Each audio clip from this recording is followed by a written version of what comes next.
Hello, everyone, and thanks for joining us today for our WordStream and Bing joint webinar presentation called 10 Burning Bing Ads Questions That You Absolutely Need to Know Now. And so we've got a great guest here today. Could you page forward, John? I'm joined with a really smart guy. He's the chief evangelist for Bing Ads at Microsoft, and he's a guy that I've met about a year ago at a search conference, and I've come to really get a liking for a lot of the content that he produces in terms of, he writes for various publications, case studies, and a lot of data-oriented stories, useful stuff, smart guy, great presenter. It's John Gagnon. Anything else to add there, John? No, when you compliment me like that, Larry, I don't think I really have anything else to say. Thank you. So thanks for joining us today and for creating this great content. Next slide, please. And just I'm the usual guy here. If I haven't chatted with you before, I'm Larry. I'm the founder of WordStream. Been working on PPC for about 10 years now. And WordStream is, by the way, a PPC management software company that provides, among other things, the AdWords performance grader and the 20-minute PPC work week. So enough about me. Let's move on to the agenda, please. And here it is. It has to do with, John is going to give us a quick rundown of, in terms of everything you needed to know about Bing Ads, and a great overview to the features and functions of that network. Also, we'll be prior to this, earlier this month, John and I kind of brainstormed sort of like the top 10 biggest kind of client questions that come up all the time about Bing Ads. So I'm sure you'll want to hear about that, and he's prepared some answers. And of course, we think that there's going to be a lot of time today for you to ask your own burning questions about Bing Ads, and we've got the guy here who can answer it straight from the source. So that's all I have to say here. Why don't you take it away, John? Awesome. Well, thanks, Larry. Everybody, I'm excited to be here. I mean, it's not very often that I get to have a really fun webinar like this, like 10 burning Bing Ads questions. I think this is going to be a lot of fun. We'll definitely go through some of these things, go through tips. And what I would absolutely love is Larry and I were going to be having a conversation and going back and forth. But if you have questions, send them off. And if we can get them answered, and we're going to definitely try to get them answered, we'll go through all that. So let us know what you need, and we're about to get started. Awesome. So 2014, I think, is going to be an absolutely fantastic year for Bing. But before we get there, we should just take a few moments to just look back at some of the things that have actually happened. When we look back at all the different elements of the business, there's just a lot of things. But I think the biggest question that we always get asked is, hey, John, what kind of question, or what are you doing to deliver, better features? What are you doing to deliver more volume? Haven't heard that one before. And we've definitely seen a huge growth. Actually, this year, 25% click gains, huge. Actually, I was just reading an RKG report this morning that said 43% click gain year over year when you look at the retail season of 2012 versus the retail season of 2013. So we're trying really, really hard. A lot of different things behind the scenes when it comes to feature updates and new features that are coming out. But we're trying to make your lives easier by making our UI and the touch points more efficient, always be changing and adding a lot of features, and of course, delivering the volume. Now, it's always really fascinating. I think, Larry, I remember you telling me about this, and I saw the email that you sent out. 51 million reasons to use to use Bing Ads, and I think it's really a good point. There's this really, I often do a lot of talking around features. We'll get into impression share reporting and quality score and all these really fun things to talk about, or at least I think are fun to talk about. But the thing that resonates the most, the biggest differentiator that I find when I talk to advertisers and businesses across the U.S. and across the world is that if you look at the U.S. market alone, that if you're not advertising on Bing Ads, you can be missing out on nearly 1/3 of the market. I mean, that's a really big opportunity.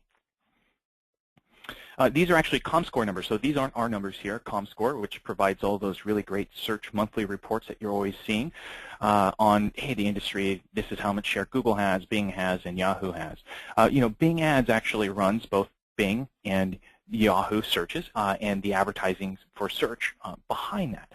And in the latest numbers that we have from ComScore in our studies, 168 million unique searchers are found on the Yahoo and Bing network. So definitely pretty big. You get an ad on Bing Ads, and hey, you get that audience. There are 5.5 billion monthly searches, and that's about 29% of the market, which is pretty big.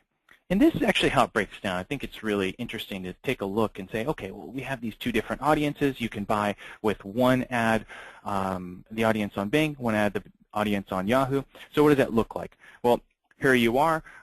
There are the different unique searchers together, and the 168 comes from, hey, there's a lot of users that use both Bing and Yahoo. We're not double counting those guys, and so that's how we end up here. All right. So we have this big audience, and we actually have a really big audience that, hey, you can't get if you're only advertising on Google. But one of the biggest things I think is important to underscore, and I hear this time and time again for ROI, is the buying power. Basically, hey, look, when I advertise with Bing, our ROI tends to be a little bit higher. I hear that often. I hear that all the time. And this can be one of the really great reasons why. So ComScore did a study, and they looked behind the Bing users, and they compared it to, like, hey, everybody online, the people who use the searchers who use Google, and the searchers who use the Yahoo and Bing network. And this is what we found, that the buying power for Bing and Yahoo users are considerably higher than the average internet user, and then also the average Google user. In this case, it's about 5% more versus Google. So our users spend 5% more. Now, what does that really mean? If you're looking at ROAS and some other different metrics for return on investment, well, guess what? Now if you got $1 in return from Google, then you could get $1.4.5, $1.5 from us. Hey, John, why do you think that is? It has some really interesting numbers in the back, but that's a great question, Larry. I think it's the demographics. When you look at a lot of the different properties that are driving the searches on Bing and Yahoo, if you look at some of the verticals that we're super strong in, you look at financial services, you look at travel, they're really built around some of the cool features that we have in Bing, so Bing Travel, or like Yahoo Finance and entertainment and sports, and all the really great things that people go to Yahoo for, or Bing. We have MSN Finances, MSN Money as well. Well, that content really drives engaged searches, engaged searchers, but our audience tends to skew a little bit older, actually, if you look at the demographics. Oh, awesome. Yeah, and you're older, hopefully have a little bit more discretionary income than some of the younger folks around the room, and then that leads to higher buying power. Got it. All right. The audience piece is really big, and there'll be some smatterings of that throughout the presentation, but I want to get to a couple tips and tricks. I think, does it matter if you're actually using, if you're doing this yourself or if you're using a tool? At a certain point, everybody needs really great ideas on what to test out. And so here are just some things that I wanted to point out that you can do to make your efforts stronger.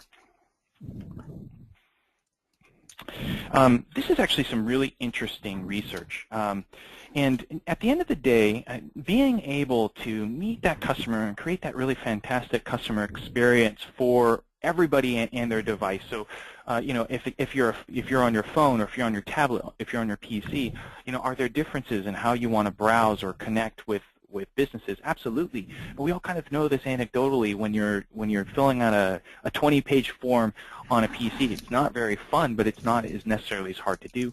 But when you look at mobile, heck no, you're not going to do that. It's not very fun at all. And so there's this piece that we all kind of know from our own experiences that, hey, creating customized experiences and campaigns and how we search, actually, it differs completely across the different devices that we're using. And this is just research to kind of get another point and add some color to that. What we did was, there are 3 different columns here of 3 different bar charts, and we'll go through each one, and we'll go through them here in a moment. But what we did was we took a look and we said, okay, hey, let's just focus on the PC here. When we look at people who set up their campaigns and target just the PC, what is the click-through rate? Now, when they set up their campaigns and they have both tablet and the PC together, what does the click-through rate look like there? And then when they have all three devices, when they include mobile phones, tablets, and PCs, what does that look like? And then that last one is if you put the smartphone together with the PC, what does that click-through rate look like? And so we looked across our network for a number of these different campaigns, and what we found was when customers set up their campaigns for PCs only, the click-through rates of their campaigns were significant. They were higher.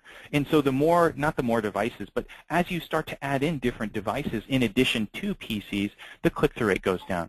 Now, is that entirely a bad thing? No, I think there's a lot of different things. There's, you know, Larry, we had that question a little bit earlier, you and I, about mobile preferences for ads and different things. It doesn't necessarily mean that customers aren't getting a great experience, but what it shows is that I think here, and what it shows is that you can control that click-through rate, which is really an important factor within your search marketing campaign. And you can derive better results by breaking it out. And so that's what that first chart is. But if you look, and you look from PCs, mobile, and tablet, each one, the highest click-through rate. So here on mobile, 3.5%, 3.57%, and tablet, 2.96%. When you break out campaigns and you deliver them, you break them out for that device only, that click-through rate is higher. And that gives you a bit of advantage to play with when you're competing. So, John, you're saying that you can double your click-through rate on average here just by taking the extra effort of coming up with specific mobile ads or specific tablet ads. Is that the key takeaway here? You know, that it's not necessarily that you can double, but what we've seen is that there's a definite people who are taking that extra time to set up campaigns that are specific by device are seeing better click-through rate. And I think there are a couple of important pieces there. Now, you know, when you have an ad that performs really well on the desktop or on the PC, it may not work as well on the phone, and vice versa. And so it's really hard to see that when you're looking in the UI or in a tool, and you have one ad there, and it's delivering both on your mobile phones and PCs. You can't really see that difference. All you see is this overall click-through rate. And so having that extra control definitely gives you that ability to get better results with just that click-through rate. And so, so it's not necessarily, Larry, like a, hey, you will double your click-through rate if you break it out, but it gives you more control. It gives you more clarity into how your ads are performing by different devices, and I think that knowledge and that information drives that the right things to be able to create that great response that people respond to just by clicking on your ads. Well, I've always suspected that, you know, having the native ads in the correct formats and then the, you know, with the different offers made a difference. But it's nice to see some actual hard numbers and research showing what, you know, quantifying that difference. And this seems to be a very leveraged place to put some efforts into in terms of optimization work. Yeah. You know, it's. Actually, it's funny. I'm not sure if I've shared this stuff before, but it's pretty cool. So you guys are getting only for you, Larry. You're getting the sneak peek and the first exclusive delivery of this. Quite a scoop. All right. Yes, it is a scoop. What else you got here? You know, well, and I think that's what's interesting. And so when we looked at enhanced campaigns and all the different changes that happened within the industry last year, I mean, it was a really big change. But one of the really great things that we kept was, and we kept hearing, Larry, I'm sure you heard this quite a bit too, which was, you know, we still want the ability to target and keep that mobile device, those mobile campaigns separately. We want to be able to break out devices and say, look, this is my mobile campaign. I want to bid it without having to bid onto the desktop, and, you know, all those great details and nuances of enhanced campaigns. And you have that ability. And so what we saw on the previous side was some of the interesting great points around click-through rates being higher for specific devices when you broke that out. And so now you have that ability. It's still there within Bing Ads. And this is something that, hey, you should definitely be taking advantage of.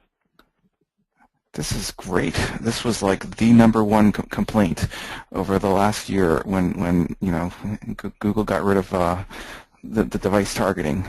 It's nice to see that that's still here. It's great. Yeah, you know, that was That was an interesting set of conversations. I think there were some really good things that got delivered in Enhanced, and I love your thoughts on it. But this was one of those things that when you took it away, people absolutely hated. Well, because certain business models just got wiped out. Like if you are specifically targeting like tablet things, and it's crazy. Yeah, that's so true. I mean, definitely some things there. I mean, like on tablets, like ROAS, we've seen for a lot of retailers has been a little bit higher. It's higher than normal, so you want to be able to bid that difference. Anyways, but yes. I'm spending so much time. This is just so fun. And so now I got to make it through. We haven't even gotten to the questions yet. One of the other things I just want to throw out there that I think it's really great. If you just write this down, or if you get tired of hearing my voice, this is one of those great things to take away. Keywords.com. We have this really great tool that you can download. It's called Bing Ads Intelligence, and I really think it's the hidden gem for search marketing, because the amount of data that you will give you when it comes down to your keywords, or at least what we see in our marketplaces, is actually pretty insane. So there's this really great tool, and I have the three. It's called Bing Ads Intelligence. It's an Excel plugin, so it's a little bit different as far as like where you actually access it. But what's really cool, my absolute favorite features are aggregate keyword, basically keyword expansion, traffic, which tells you, hey, what is the exact number of searches done over 7 days or the last 30 days for the certain number, for the keywords that you're looking for, and then keyword performance. Now, keyword performance is my fave. Like, it is my absolute fave. You can get for any of your keywords, like let's say car rental, or search marketing platform, or search network. We would take that keyword and we'll break it down by match type, by position, by device type. So, I mean, if you wanted to see what the click-through rate and the CPCs were for a broad match keyword of car rental on smartphones, we'd show you that, and we'd break it all down there for you. And so that is like, it's a playground. I absolutely love playing with Bing Ads Intelligence. And then the last thing I think is really cool, and this kind of hits on that theme a little bit more of device targeting and some of the other things, actually broad match. And this is something I think I'm going to go ahead and write an article on in the next few weeks, months or so, and just talk about broad match strategy. And we'll talk a little bit about that today. But there's been a lot of changes, at least on the Bing side, for broad match. And there's been a huge investment, because what we realized is that this is a really great tool for advertisers to pick up more and more conversions. We're seeing that it's something like 30% of the searches that come in are new, and that ad side of the search engine, Bing Ads, doesn't necessarily, we don't have keywords to be able to match that. So I mean, that's a huge amount of search volume that isn't reachable by exact and phrase match keywords. That what would really be helpful is being able to extend the reach of broad. And we've actually made a lot of investments in, click prediction modeling. We have a lot of scientists and PhDs working on all that and just focusing on relevance and seeing all this past data and saying, hey, how can we drive better conversions? Now, it's really great to talk about all that stuff, but here are some of the results. This is what we did was we looked over the last year. You can see this starts here in January. We did this study and we said, okay, we've improved broad match. So we took a sample set of data and we said, okay, when we started making all these changes and starting to really push them, what is the average conversion rate of broad match? And you can see there's kind of 4.5. But you can see that over the last, especially towards that last 6 months of the year, heading into the holiday, that the conversion rate for broad match is just continuing to improve, and that has a lot to do with what we're doing on the back end to make sure that broad match is actually smarter and it's better, and we can improve it so we can drive more conversions. So, John, can you share with us a little bit of the details? I know you kind of talked in a high level of like how you're making broad match smarter and more intelligence, but like, could you give us maybe a concrete example of how broad match works and how it's different today than it was? Like, I know there was that announcement a couple months ago where you rolled out the new broad match, but it didn't have a lot of details about like what specifically changed. Could you give us like some color there? That is a really good question on the detail. What's really I think we focused a lot on is when you look at all the different pieces of what what goes into matching, in the algorithms for matching. You have different signals, like let's say devices, or so like if you're doing a search for, I'm trying to think of a good example. I always go to UGG boots, but I don't wear UGG boots. Not that that's not cool. I have my wife's uncle always wearing UGG boots.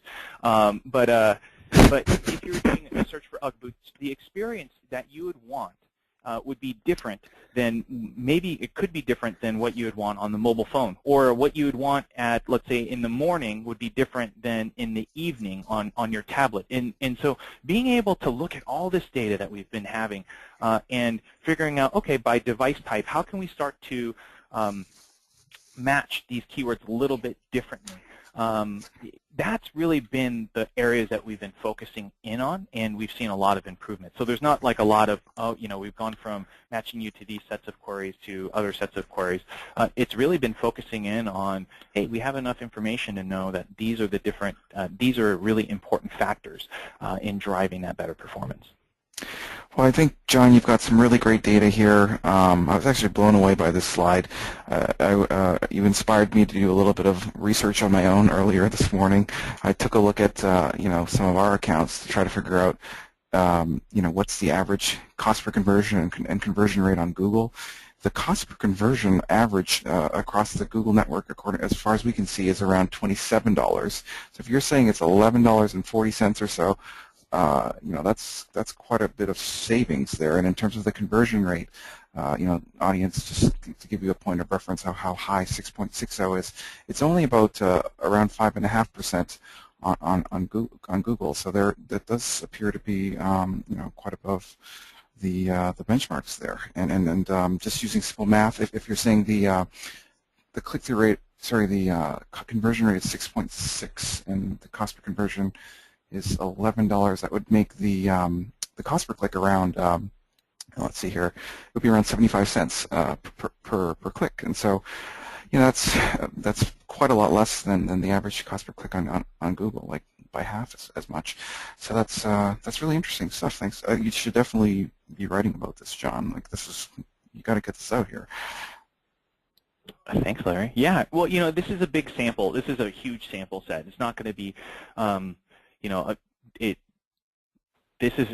it's really great, and I guess the point I want to make here is that, check out what it is for you, test it out, see what's going on for sure, and give it another shot. And we're going to talk a little bit more about strategy and how this actually breaks down a little bit later. But yeah, this is a big sample set, and we've seen a lot. And this is just, again, underscoring it. When we compare the volume within our system of what you would get for, let's just take a look at those pretty little colorful circles off to the left here.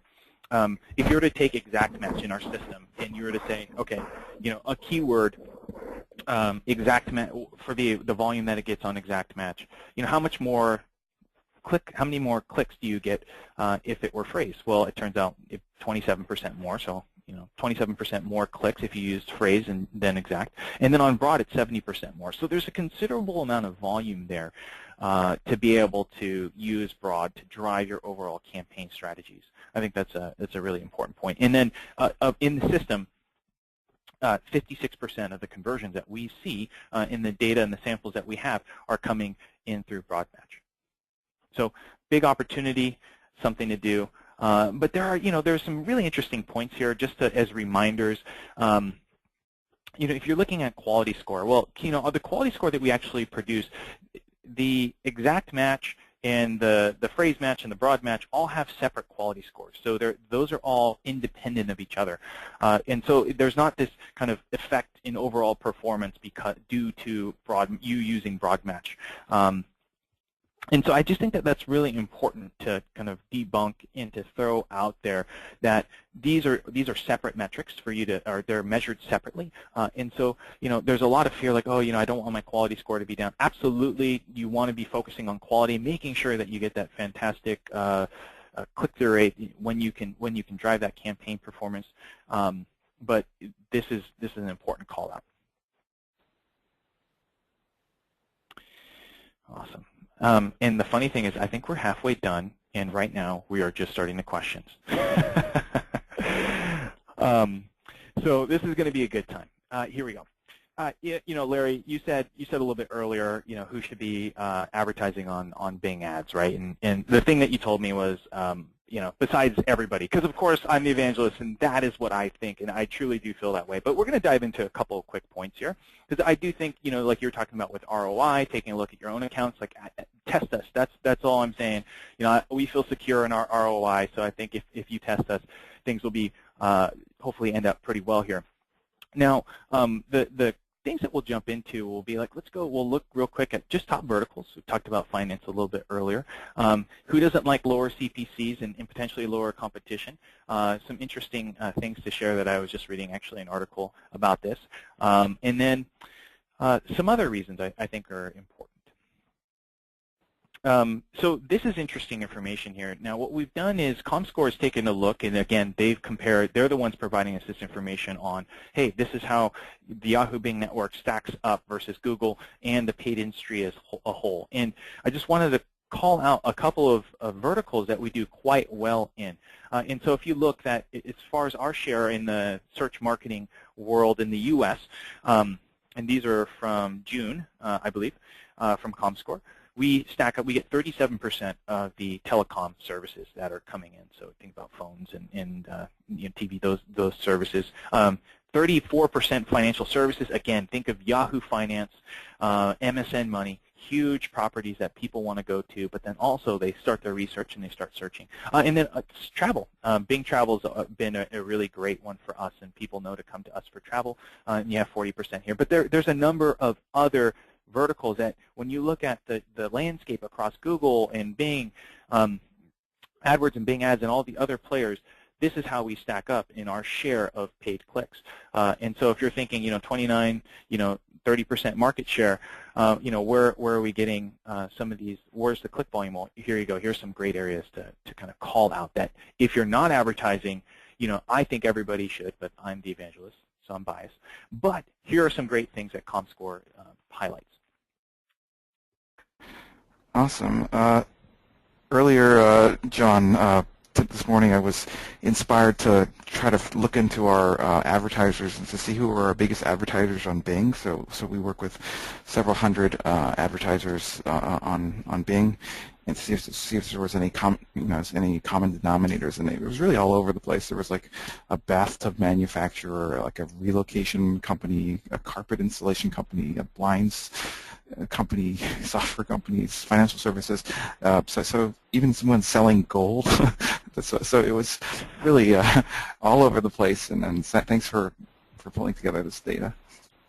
Yeah, well, I think that's really important to call out. I've worked with a number of just local businesses and services, and garage door repair, and those guys do really well. Those guys can do really well in the system, and I think it's just one of those things that you gotta give it a shot.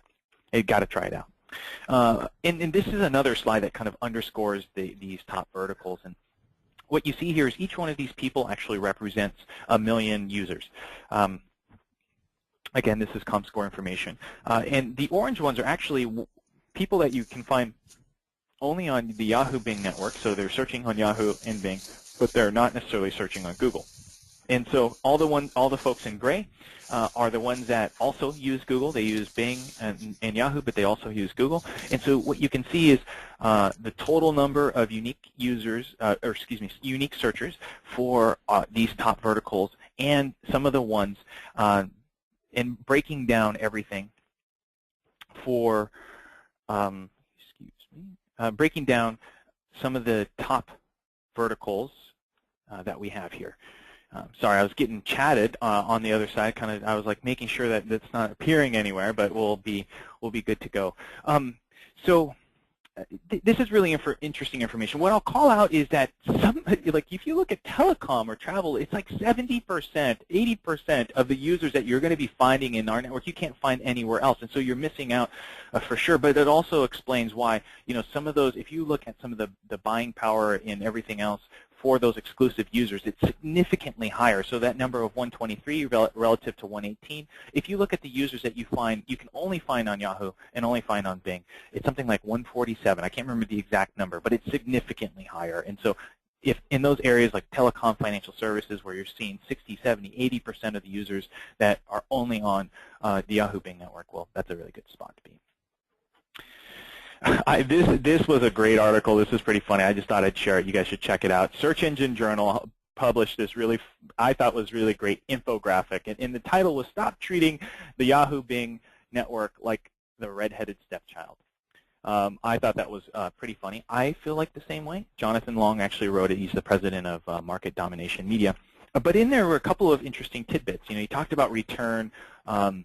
He spent like $1,700 and got like hundreds and thousands of dollars in like he spent $17 and got a couple of conversions that are usually hundreds or thousands of dollars each. It's really interesting stuff. But a couple of call-outs here. You know, CPC is significantly lower. 37 to 77% depending on the actual vertical. And then when he looked, they did the study, somebody did a study on, I can't remember exactly who did a study on the actual number of active advertisers, basically the number of people competing within Yahoo Bing versus AdWords. And it turns out there's significantly, or there's less, there's fewer competitors in the marketplace, 36% less. And so, you know, who doesn't like lower CPCs and lower competition for work that you've already done? In the last little bit, Larry, before we move on, I'd love to get your thoughts on what we just talked about. Is you know, just the thought of diversifying. You know, if you're, I've heard this time and time again that everybody's really dependent on the volume that Google's bringing. Which again, like they have really. I used to work for Google.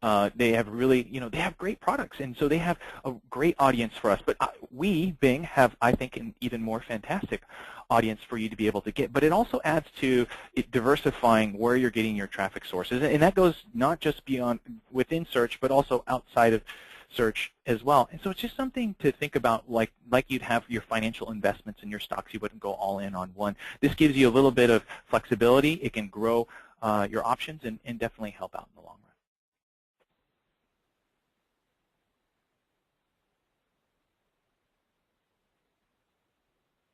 All right. You know, this is an interesting question. When should I start?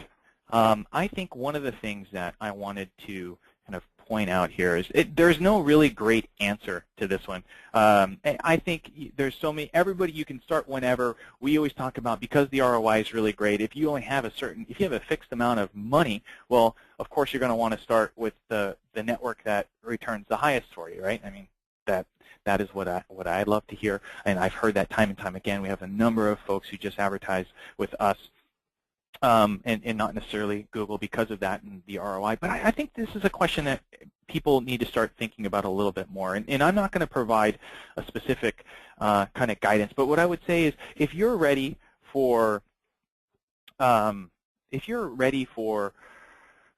I were to say to you right now, hey, you could grow your Google, your AdWords accounts by 20 to 30% by doing this simple optimization, would you say yes? If you said yes to that, well then I think this is obviously, or not this is obvious, this Bing Ads is almost exactly that, with the sync functionality and the similarities between the two platforms, something definitely to look at. We have customer service, and there's a lot of really great tool providers. I mean, WordStream is out there providing great data, and I love how Larry talks about the turbo tax for search marketing. Really helps outline everything. Well, you know, once you have those tools in place, that management becomes really great, and this gives you access to a really big set of audience. And of course, for everybody who are smaller businesses, local services, we have products like Bing Ads Express, which just launched recently for us this year, and we've been rolling out. It just gives you a really easy platform to come into. Now you have your key. We take care of the keywords and a lot of that. You just tell us about your ads, what kind of budget you have, and you're off and running. Hey guys, just wanted to mention that if you're looking for another reason to start Bing, we do have a special promotion going on. It's a $250 free Bing Ads, ad spend coupon, credit towards $250 of Bing Ads spend. And if you hang on until the end of the webinar, we'll be giving out some additional information on how to get that. But John, I was just wondering if you can tell our audience a little bit more about this Bing Ads Express in terms of, like, how does this compare with, say, just using Bing Classic? Yeah, Larry, that's a good point. Actually, the $250 coupon that is really awesome. I think the normal coupons that that I've seen are 50 or good on a good day might be 75, so 250. That's awesome. I need one of those. Now, as far as Bing Ads Express, the difference between Bing Ads Express and maybe Classic is when you go into the Classic experience and you log into Bing Ads, and the same concept applies for AdWords. What you would normally see, what you'd have to do is you'd have to say, hey, here are the keywords that my users are actually searching for. Like my customers are looking for this. And then you have, then you'd have to, you write your ad, and then you can put in keywords and bids, and you manage all the different aspects. And for everybody who's not professional search marketers, it's something that you can pick up.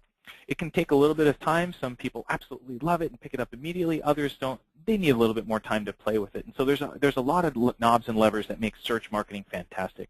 But what Bing Ads Express does is we've noticed that, hey, for specific categories, maybe you're a doctor, you're a lawyer, or a local service provider like a plumber, it turns out that a lot of the things that people search for are very similar across the board. And so what we do is we more or less take a lot of that work off of your plate, and you say, hey, here's what I do. I'm a doctor, I'm a lawyer, I'm a plumber, and my business is in this area, and we ask you just a couple quick questions. What's your budget, and tell us about your business, so you write your ad, because we know that you know how to write your ad and talk to your customers about your business. But when it comes down to keywords, hey, I think we can do a little bit there. So that kind of gives you a little bit of an idea. There are these buckets of keywords that we help manage for you, and you do what's important. Tell us about your business and make sure customers are happy. Awesome. Very cool. All right. What are my favorite features for Bing Ads? And these are ones that I'll go maybe slightly more advanced, going into it a little bit more than your beginners, let's say. So yeah, I've already talked a little bit about Bing Ads Intelligence. Again, download it. I can't go into how much I absolutely love this tool. Keyword performance is fantastic. But there are a couple of other tools that I think are really great as far as features go that we need to know about. The first one is share of voice reporting. In AdWords, this is impression share, same thing. And this is super powerful because what it does is actually breaks down and it tells you. If you've been running an account for a while, you get this really great data. And some of it says, hey, why am I not showing? Basically, what this tells you is why you are not showing. And it tells you the percent of impressions that you're missing out because maybe you lost impressions to budget, or you lost your impression because your bid was too low. Maybe your rank, you didn't rank high enough. And it's really interesting. I've written an article on this in Search Engine Watch that breaks it down. You can check it out, and it actually starts to get into some more advanced optimization tactics. But what I'll say is this. This report is super rich. There are a couple of different thresholds that you can think about in search marketing. One is that bid. Hey, is my bid not high enough? Well, if your bid is too low, that's a simple fix if you can afford it and actually make that quick change. But I think what really gets cool is in share of voice reporting, when you lose impressions to rank, what you can do is you can layer on quality score. And what quality score is when you think about quality score and the keyword relevance factor of quality score in particular, what that really is a competitive benchmark. Hey, your ads for this keyword relative to your competitors, is it better or is it worse? And we have that score, 1 to 3, and you want the 3, you want the higher score for sure. But if your quality, when you break this down, basically, if your quality score is really high, if it's like an 8, 9, or 10, that keyword relevance factor is 3, you're really kicking absolute butt. That means that your click-through rates are great. And so the issue of why you're not showing up has less to do with the click-through rate of your ad and more to do with the bid of your ad. And so it starts to break down and give you some interesting strategies. I've outlined it in an article on Search Engine Watch. You can check it out. It's about combining quality score and share of voice reporting for really cool optimization. And the last one is incremental bidding. With enhanced campaigns, incremental bidding is a really awesome tool that's been put in your fingertips. And so definitely use it to do two things. One is segment your campaigns, look by geography, find where you're kicking butt, your conversion rates are super high, and then incrementally bid up more for that, so you can get more of that. And then where you're low, you think about, lowering that increment or the decremental bids, so you can get maybe a little bit less there. I don't know, Larry, do you have anything? What are your favorite features in general? Well, just a quick time check here. We have quite a few slides to go, so I haven't been trying to. I'll just let you get through these. Good point. Well, I think we're actually going to pick up pretty quick here, because now we're talking about some interesting mistakes that people are making. And there are really 4 buckets that people make. And there's a really cool sync feature that we have within Bing Ads. And there are a couple of things that people don't necessarily pick up right away. And there's some differences between how we handle tracking parameters on the URL versus how Google handles it. And so, for example, somebody will come in and say, hey, I want to track my ads and ad ID, or my ads, and in AdWords it's creative. That's a dynamic parameter that you put in. But in our system, in Bing Ads, it's actually ad ID. And so when we look at some of the URLs that come into the system of people bringing over campaigns from AdWords into Bing, they leave it as creative. And what ends up happening is we don't recognize that, and we don't put in any ad ID. We don't put that number that you need, that creative ID that you would expect, so you can do some of that optimization. And so change that to ad ID, very simple. Another thing that happens on import is geographic targeting. It doesn't always match up. Specifically on radius targeting and in some of the metro areas, there were issues in the past, and so people would turn on their campaigns. The targeting wouldn't be set. They wouldn't necessarily get that ROI, and they'd say, hey, look, this isn't working. Well, it just turns out some simple fixes would have fixed that. On another element I think is really cool, one of the big things is keywords.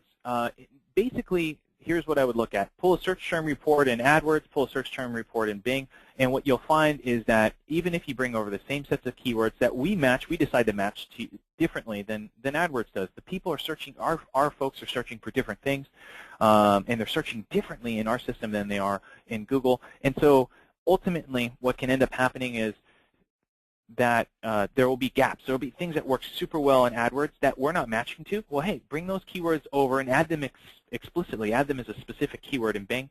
And then within Bing, take a look at your campaign reports. And what you might find is that you need a negative within Bing Ads because something's not working that you would normally expect to work. And so when people do that, they definitely see an increase. We've talked a little bit, already talked about taking advantage of mobile and broad match. I'll leave it at that, but I think that that's a really big thing, that things function differently between the two systems, so don't leave that opportunity out. And then the last piece is just make sure you're customizing. This is a general piece of advice. Just make sure you're customizing those experiences. It gets to that mobile device targeting and making sure that people using PCs get PC ads that work well for a PC and experiences that work well for a PC. Or in mobile, think about adding phone numbers.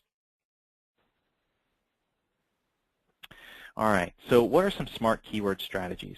This is a fun area to jump into. Here is what I'll say. In each of your accounts, you want to have 2 different types of keywords. This is on a very high level. You want keywords that are going to drive new keyword discovery, so things that are going to drive that overall return to find new keywords that actually work well for you. That's going to drive your volume, and that's going to it's a set of testing. And then on the other side, you want keywords that you know work, and so you can refine them. You can focus on delivering better ads, focus on incremental biddings because you know what worked or doesn't work in things like landing page. So you want a balance of both, and usually the way that this ends up is that on the refined side of the house, you have the exact match keywords which you know work well, or your top ad groups, and then in the discovery side of the house, which is really important, you have things like broad, or at the very least broad match modified. I think if you were to look at a couple keyword strategies here, using broad match modified or broad with negative keywords is a really great discovery general strategy.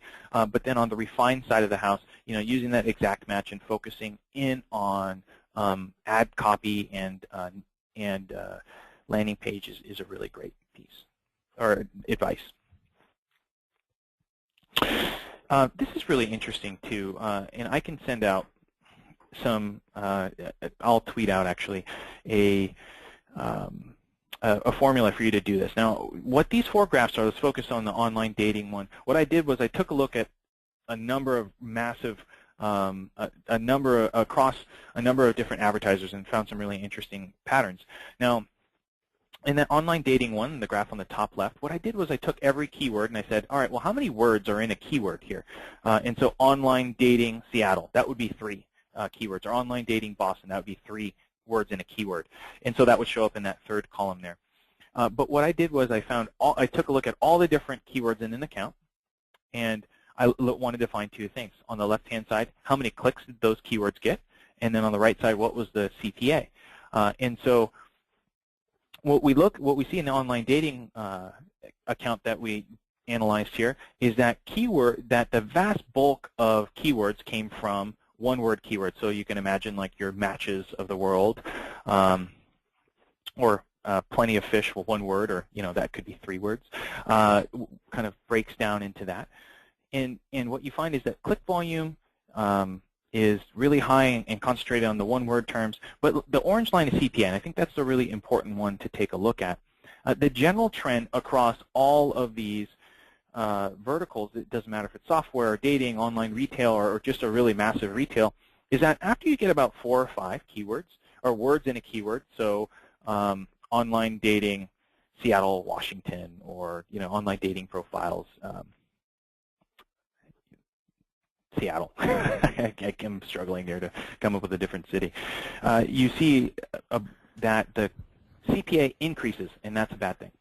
So and I'm not saying that, hey, look, only focus on 4 or 5 word keywords, but it's something to think about. After you get about 5, if you start adding a 6th, 7th keyword, does it really start to add that much value? I don't really know, but it can add a lot of management tax on your overall campaign. So, keep it in the 1, 2, 3, 4, 5s. Hey, John, a question on this data. This is great data, and thanks for putting this together. It is a little bit counterintuitive to me, because I would have thought some of the longer tail keywords might actually do better because of greater intent, like maybe they're further along down the purchase funnel. And I just had a question. When you are calculating the number of words, is that on the keyword that triggered the ad, or is that on the matched search query? So in this case, it's actually, great question. This is actually on the keywords that triggered the ad. So the bidded keywords, not the query itself. Do you have any idea if this trend is also the same? Because sometimes what you have is these, 1 or 2 word keywords. They'll just soak up a lot of the impression volume because, they have history and all this stuff. Do you have any sense for if the matched keyword follows this? The user search query follows this kind of pattern as well? Yeah, actually, Larry, that's a really good question. So I looked at that, and what ends up happening is, so it does get a little bit longer. So yes, basically this, the short answer is what I've seen, and it's not a huge sample that I've seen for this. It's on the search query is actually the pattern holds true, but it starts to go at 6, 7, 8. That's about when it starts to pick up. And I think the reason why is because of the specificity, right? So as you start to add in more words to your search, there's one of 2 camps that it ends up falling into. It's you're asking the search engine a general question, and therefore you don't know as much about it, and you're doing more research. Or the second bucket is you really, really know what you're looking for. You want the right color. You want the right model number. You want all these different pieces. And so oftentimes in our campaigns, we don't match that specificity on that landing page experience. So they go to it, and they're like, hey, look, this isn't what I'm looking for. They click back, and they go to somebody else's campaign. So it generally, I've seen, follows the same pattern, but it actually kicks out a little bit more for sure. Cool. All right. All right. More performance. So how can we get 23% lift with little effort? This one's actually really quick. This is a sitelinks extensions, and so we've seen advertisers in general just see really great performance lift in their click-through rate. But this is the big thing I want to talk about. Don't miss an opportunity to be strategic here. With sitelinks and all the different targeting methods within within enhanced campaigns. One of the really great things is the ability to be smart around how we target. So you can see on this example here on the left-hand side, luxury hotels in Minneapolis versus on the right-hand side, hotels near the Metrodome. But the point is, like, when you look at this ad, you look at the usage of site links here, one of the things I absolutely love is, you know, it goes into talking about, like, how much luxury do you want? You're looking for a luxury hotel. Do you want 5-star hotels? Do you want 4-star hotels? Maybe you want a spa package, right? So you can start to provide a different experience based on the words that people are looking for. And on the other side, you can see that somebody's looking for a specific hotel near a stadium, and you have, you know, 1,250 hotels in London. Complete, you know, miss there. That's hilarious. Yeah. Well, you know, I'll tell you, I've run campaigns. I've been a little guilty of just keeping it on the campaign level, doing the really generic stuff. You can do like men's clothes. I see a lot of this. You see a lot in retail, like men's clothes, and then like kids' clothes, women's clothes, and deals. And then somebody searches for men's clothes, and it says men's clothes, kids' clothes, women's clothes, deals. So you can get a lot more specific. Yeah, this is a problem with the creativity of the search marketer. It's just sometimes you have these data analysts writing writing ad copy, and that's what you end up with. Yeah. Yeah, not necessarily the best moment, but those guys did it well, and then there's room for growth. So if we start doing that, I think we can get some better return. Like a couple last questions, or like we'll go with quality score here. Why should you care? You know, quality score, think of it as a way to prioritize your campaigns. I was telling you a little bit earlier that it was like a benchmark for how your keywords are actually serving and where they're not serving. I think, again, this goes really hand in hand with your impression share share voice reporting, where it breaks down and tells you, hey, these are the things you need to pay attention to. But when we're looking and talking about Bing Ads' quality score in particular, there are a number of things that we actually look at. So we look at your landing page relevance, the experience on your landing page, and then we look at your keyword relevance overall to see, hey, are you good or are you not? And that boils down into a couple different pieces. But one of the things that's interesting here is oftentimes if you don't necessarily hit any one of these benchmarks, right? So if you miss out on landing page relevance, but your keyword relevance, which is your click-through rate, is really kick button stellar, the best quality score you're looking at is 5. And so that could be a little misleading, because you're looking at your quality score and you're thinking, wait a second, I got a 5. That doesn't feel good. I should be doing a lot better. But it turns out that your ad, the way that you're matching on that the way that you're matching on that search results page is absolutely stellar. And so this is a breakdown. I did an interview with Ping Jen on this and has some action. But what I would say is the thing to focus on are two elements. One is for landing page relevance. Broad and phrase almost, as a general rule, tend to be poor. And so that's going to drive you down to somewhere 5 or below. And so if you're looking at landing page relevance, I think one of the really big areas to focus in on is by match type. So if you have a specific keyword that's an exact match, and that landing page relevance is poor, that's actually somewhere where you should really focus. If you have a keyword that is broad or phrase and that landing page relevance is poor, don't worry about it as much. That's actually not necessarily a big opportunity. I'd focus a little bit more on click-through rate.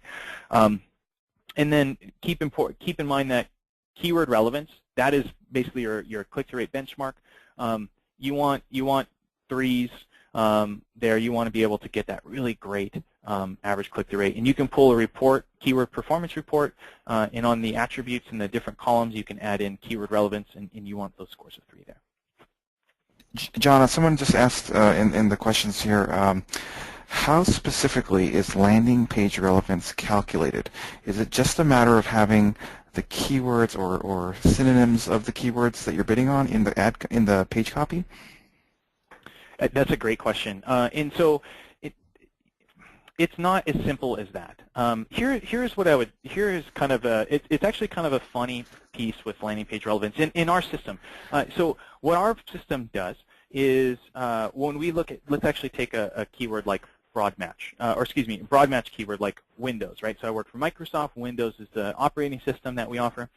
And so if you were to take a keyword like Microsoft, what ends up happening is we say, okay, broad match keyword, Windows. What we do is we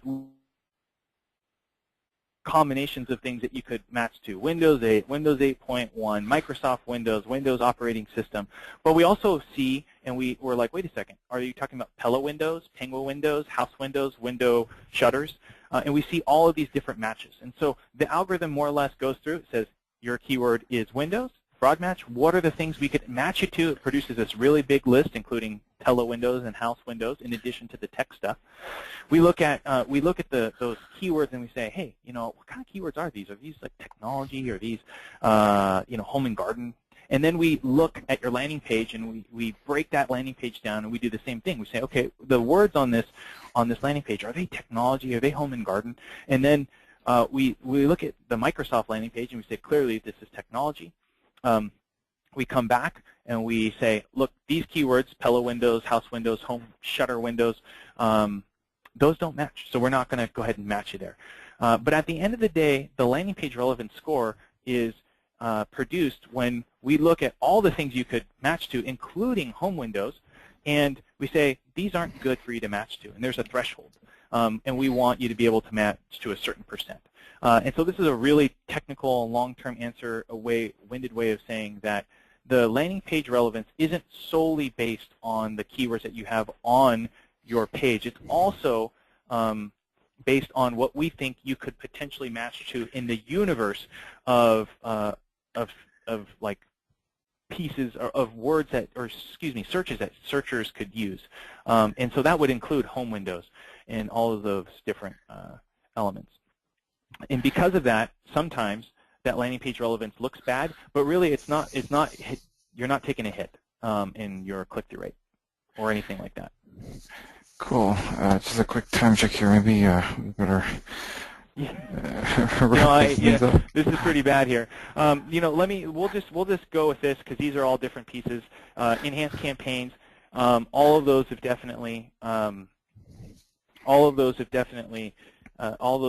features have come over. Mobile device preferences, but the biggest thing is keeping your device preferences available. Device targeting available, but you still have your site links and all that good stuff. Tips for being successful on Bing: really focus on just spending time making those small changes that we talked about a little bit earlier, and fundamentals that can't really hurt for sure. And the last little bit is where we're going. There's a lot going on here. There's some interesting things. We every month that we've been here the last few years, I've been here for 5-6 years now. It's been a slow and steady climb. 18.2% in the U.S. It's all-time high. But we're doing really interesting things with new devices. So if you look at Smart Search and 8.1, what we have is some really cool experiences. And so this is a great experience that with the Windows 8.1 devices that are coming out, that search is changing. It's going beyond the browser and now moving into a more native experience within search. And so this is really cool, rich imagery on that that's coming out. Gives advertisers more options, but look at the website. It provides that extra level of impact and connection point. So awesome! Thanks, John, for such a great, great answers to the top 10 Bing questions. And listeners, I promised you a $250 credit for Bing, and here's how the offer works. Basically, it should be on your screen here. Would you like a free live demo of the WordStream PPC Advisor software, which includes sort of built-in management functions for both Bing and AdWords, so that you can manage them simultaneously with very little effort, and allow you to take advantage of all the features and functions that John was talking about today. And as a special offer, we're giving out $250 credits for anyone who signs up to be a customer, $250 off of your first Bing ad spend if you link your WordStream account with a new Bing Ads account. And hope you'll take us up for that. And that's all. Looks like that's all the time we have for today here. So so I guess we'll just wrap it up. Thanks so much for joining us today, John and listeners. Have a great day. Yeah, thanks, Larry. Thanks, everyone.